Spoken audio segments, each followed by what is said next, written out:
सोचो तुम क्लास में लॉस्ट बेंच पर बैठे हो, बोर्ड पर कुछ लिखा है पर वो तुम्हें नहीं दिख रहा है। टीचर बोलती है कि तुम अपनी आंखों पर जोर मत डालो। तुम सोचते हो कि मेरी आंखों में प्रॉब्लम है या रोशनी में। इस कंफ्यूजन से जन्म होता है ऑप्टिक्स का। जब तुम टॉर्च जलाते हो तो लाइट सीधी लाइन में ट्रैवल करती हुई दिखाई देती है और इसीलिए शैडो बनती है।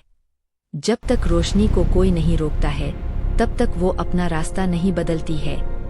तू रोज सुबह मिरर में तो अपने आप को जरूर देखते हो और बिल्कुल सेम साइज और सेम डिस्टेंस पर।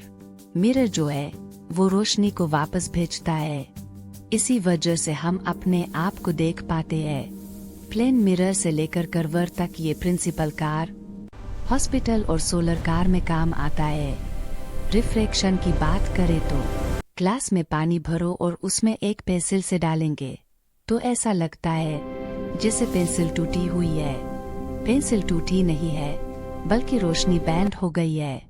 जब रोशनी एक मीडियम से दूसरे मीडियम में जाती है तो उसकी स्पीड और डायरेक्शन चेंज होती है। इस वजह से स्विमिंग पूल कम गहरा लगता है।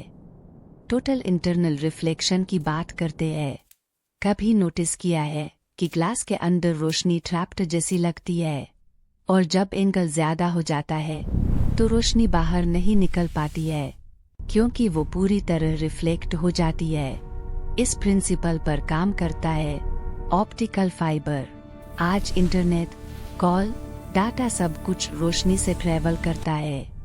नेक्स्ट है लेंस। लेंस रोशनी के साथ खेलता है। कॉन्वेक्स लेंस रोशनी को जोड़ता है और इमेज बनाता है। कॉनकेव लेंस रोशनी को फैला देता है।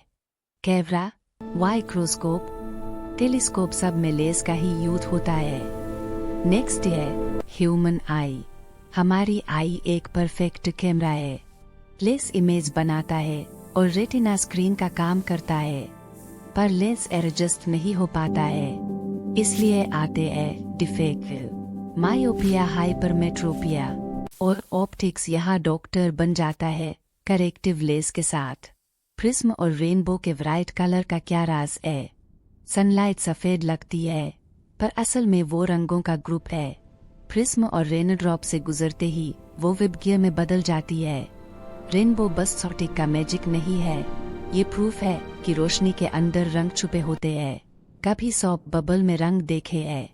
ये रिफ्लेक्शन नहीं इंटरफेरेंस का रिजल्ट है। कभी लाइट शेडो के कॉर्नर पर मुड़ती हुई देखी है? ये डिफ्रैक्शन है। यह रोशनी पार्टिकल की तरह नहीं वेव की तरह बिहेव। पोलराइजेशन रोशनी को कंट्रोल करना की बात करें तो सनग्लास को लगाने से ग्लेयर कम होता है। क्योंकि पोलराइजेशन अनवांटेड लाइट को रोकती है। इसका यूज फोटोग्राफी 3D में किया जाता है। सब कुछ इस चैप्टर पर डिपेंड करता है। ऑप्टिक्स हमें सिर्फ फॉर्मूला नहीं सिखाता बल्कि क्लियर, डीप और साइंटिफिक वे। जब नेक्स्ट टाइम मिरर देखो तो या ग्लास ऑफ वाटर उठाओ तो याद रखना रोशनी अपनी कहानी सुना रही है। बस हमें सुनना आना चाहिए।